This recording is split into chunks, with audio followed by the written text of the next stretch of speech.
right, so I have the privilege of leading our Orlando AI second part panel. When we were working on this, we were trying to look for examples of companies and people that were doing meaningful work in the area of AI that were local. And what we found were people that were doing things in the national and global stage that actually happened to be in Orlando. And we want to showcase some of that work and some of those individuals.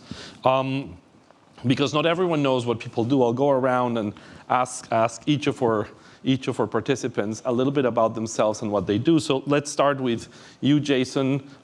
People probably know you as CTO and co-founder of Luminar. Can you tell us a little bit about what Luminar is and the journey to get here? Yeah, Luminar is a company we started about 12 years ago, both here in Orlando and Silicon Valley.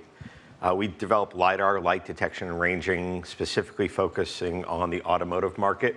Mm-hmm. Good way to think about it is we make the eyes for self-driving cars using LiDAR, provide real good three-dimensional maps of the world. Mm-hmm. That does two things. It unlocks autonomy, but it also, at the same time, forms a protective layer of safety, proactive safety around vehicles. And our real focus is getting this technology, in addition to the robo-taxis and trucking, into consumer vehicles that any of you can start buying next year at the Volvo dealership or shortly thereafter at Mercedes or SAIC in China. Awesome. Jonathan, when we were talking earlier, I described you as a serial entrepreneur. You mentioned you were a parallel entrepreneur, which is something I really love. So you've been involved in a wide variety of different companies. Right now, you're focused on SoundHound and PhotoDay and a few others. Could you tell us a little bit about what you're doing today? Yeah, I started Zendikit Ventures last year. I've been primarily investing in and starting companies, well, my whole life since I was 17, but primarily shifting towards investing over the last 10 years. So it's like 60% starting, 40% investing right now. I have two companies in Orlando that I was part of starting, SightHound, which is a computer vision and security AI company, and PhotoDay, which is it's sort of like Etsy for photography. It's a marketplace for photographers, specifically, or I should say more particularly for youth sports and school photos, things like that today. Both companies use AI, computer vision especially, extensively. Awesome. And then, Chakri, Care AI is something that I happen to have a little bit more knowledge of because you are deeply embedded in our Orlando and Lake Nona ecosystem. I believe that both HCA and Nemours Hospital actually use some of your technology. Can you tell us a little bit about Care AI? Absolutely. We build smart hospitals, and right from the entrance to the bedside, we transform traditional hospitals into smart hospitals. We monitor clinical and operational workflows. We work with some of the largest health systems in the country, both acute and post-acute. In the nursing home space, it could be a 50-bed SNF in rural Kentucky, mm-hmm. or a big health system like HCA. So we're transforming these care spaces into spaces that care. Just like your smart home, how do you actually bring visibility into operational and clinical workflows using AI in real time? That's what we do. Awesome. So what would seem to be three very disparate kind of areas of focus, right? But they have one thing in common, which is one of the reasons we are here today, which is the companies or the work that you guys are doing really involve the use of advanced technologies. You've always been, like in each of your individual fields, in the forefront of that technology. And with AI today, that's probably one of the biggest factors, either providing some of the core technology for your businesses or really allowing them to move forward. So I'd like to look at now your businesses kind of like sideways, right? And talk about the one thing that is similar, which is this tech component, and how AI is actually changing or propelling some of those businesses. We can start with you, Jonathan. And we were talking a little bit earlier, and you mentioned the superhuman abilities of AI. So maybe we can talk a little bit about how specifically you're using AI in both of the ventures to actually bring abilities that wouldn't be possible without it. Yeah, so different forms and functions of AI technology have different levels of capability today. ChatGPT, there was a great discussion earlier about how it's a sort of good generalist, great polymath, but has not achieved what we call superhuman ability today. What you find in more specific forms of AI, and I do air quotes because it's sort of like a marketing term more than a technology term now. When you look, for example, at computer vision, there's many tasks in computer vision where you're using a computer to understand what's in an image, which are superhuman. One of the things that Sighthound does, we have a arguably best in the world vehicle recognizer. It can look at an image with cars and motorcycles and different vehicles in it and tell you exactly how many there are and what color they are and what make, model, generation they are, read the license plate off of them, et cetera. And it is superhuman. It can do better than a human can. It can read license plates that a person looks at and goes, okay, I don't know what that is. But the technology will figure out what it is. That takes, like a lot of forms of AI, a lot of data, a lot of training. We have over 10 million annotated images that go into doing that. So humans have actually annotated 10 million images to do that. So yeah, the superhuman ability is something that I think we're going to see across probably all forms of AI over the next 5 years. I have a joke, which is that my technology predictions are always accurate. It's just sometimes I'm off by like 30 or 50 years.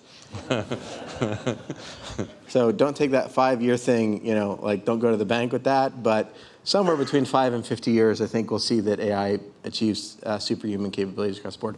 That doesn't necessarily mean artificial general intelligence. It can be superhuman and still not be an artificial general intelligence. Sort of like a savant in many ways.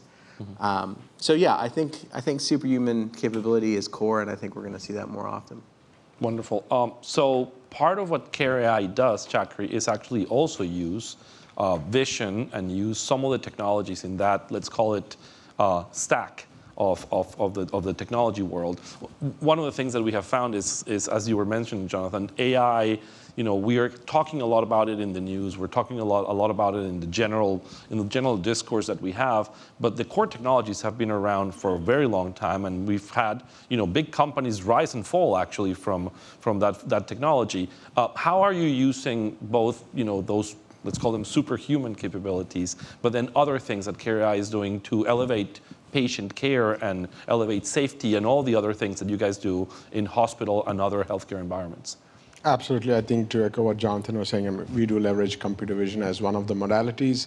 But when you look at a true smart patient room and operationally making it efficient for the care team is top of mind for us, right?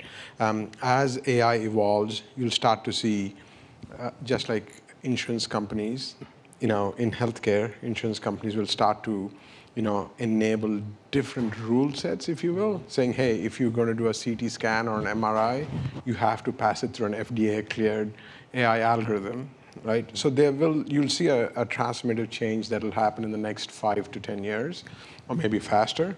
We were talking earlier, imagine a gigabit, gigapixel image that's being generated. An AI algorithm will be a lot more efficient in reading it with higher accuracy than a human could ever imagine, right? Similarly, we use computer vision in a patient room to detect falls, right? If an older person is trying to get out of the bed, or anybody, right? We automatically trigger an alert to the bedside care team. The other big transformation that we're seeing in healthcare today is there's a significant challenge of nursing shortage. And one of the biggest use cases that we deploy today is virtual nursing capability, right? That gives a significant lift to the bedside team, right? Using LLMs to automate some of the clinical documentation, or bringing in the whole concept of a co-pilot that would be an assistant to a new nurse who's trying to do a head-to-toe assessment, right? There are multiple use cases that we are deploying at rapid scale because of the nursing shortage, right? Yeah. So you'll start to see a significant transformation that impacts both operational and clinical workflows. Great. So, I think places like healthcare, we found through the conversations that we've had, there have been some early adopters, actually, of AI technology. However, the one place that at least some of the first questions about AI and machines making decisions that were capturing the attention of people, over the last decade have been in the automotive space, right? We have, a lot of people wondering what a vehicle should do, and even though today, by every right, we have systems that are significantly better than humans at driving, we still question some of the ability of those devices to make decisions based on ethical or other seemingly human capabilities. There's a famous quandary that's often put on the AI space, which is the trolley problem, right? Could you tell us a little bit about that problem? I guess you probably get asked this question 1,000 times. But if almost every panel it comes up. Yeah. So welcome to the always question. But yeah. Look, so superhuman. Humans stink at driving. The bar is pretty low, and the amount of time that people are distracted with cell phones, every working day in this country, the equivalent of a 737 drops out of the sky in vehicle fatalities. Imagine Monday, Delta, Tuesday, Southwest, Wednesday, United, all 3 737s drop out of the sky. Show of hands, who's going to be at the airport on Thursday? None. Yeah. All right. There's the bar. Oh, yeah, Jonathan, but in his glider. So the bar is very low. People are turning off their advanced driver assistance systems. They're failing every 8 miles. That's the reality. If you can combine autonomy, which, oh, by the way, went through its trough of disillusionment, or just kind of climbing out of it now, combine that with a level of proactive safety, we can do better.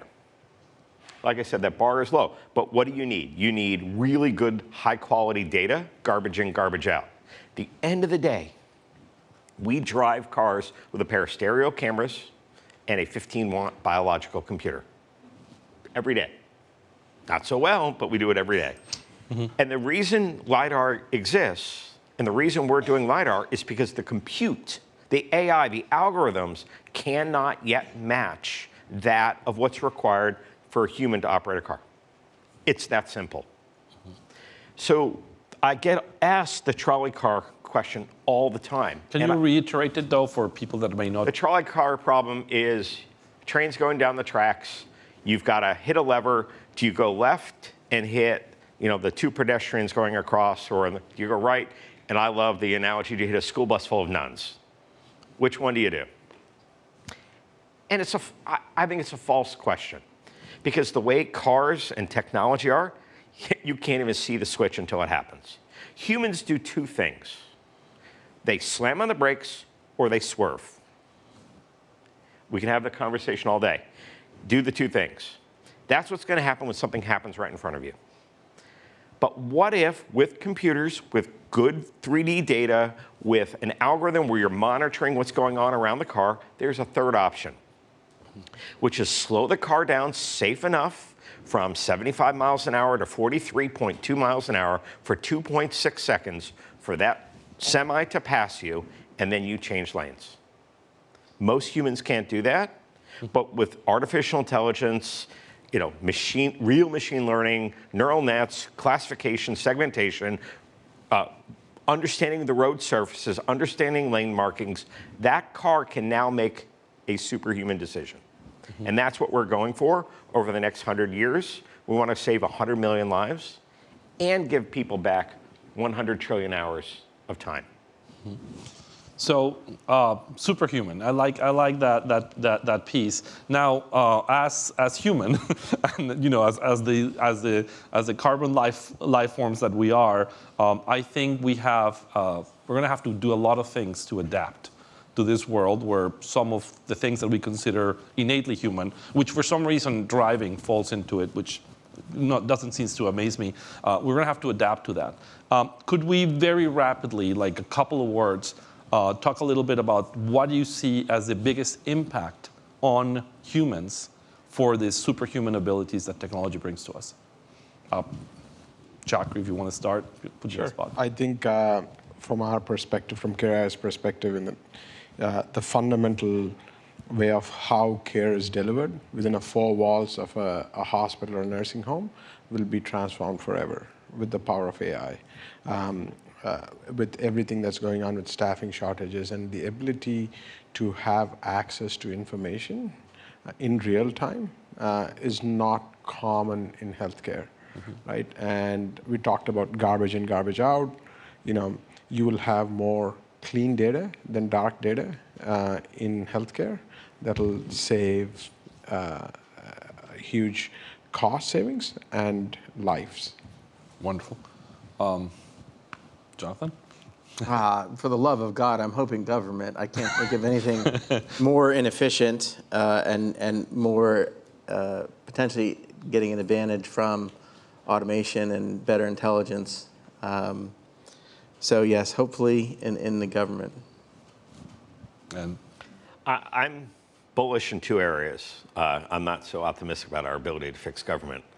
But with Chakri and what's going on in the healthcare space, to be able to bring the ability to look at billions of images and make decisions is one. Two, I'm very bullish, as I said, over the next 100 years to be able to save 100 million lives, but also to give productivity back for those 100 trillion hours. The ability to throw the kids in the car and go see my parents in North Carolina and to do so while taking a nap or watching a movie together, you can completely transform. I'm a car guy. I'm disrupting transportation, and it needs to be disrupted. I love to drive, but I hate to commute. And transforming the commute and giving people that time back and doing it safely is something I'm very, very excited about. that's wonderful. Let us close the panel by asking one question that has to do not with AI, but with the other part of the title of our panel, which is in Orlando.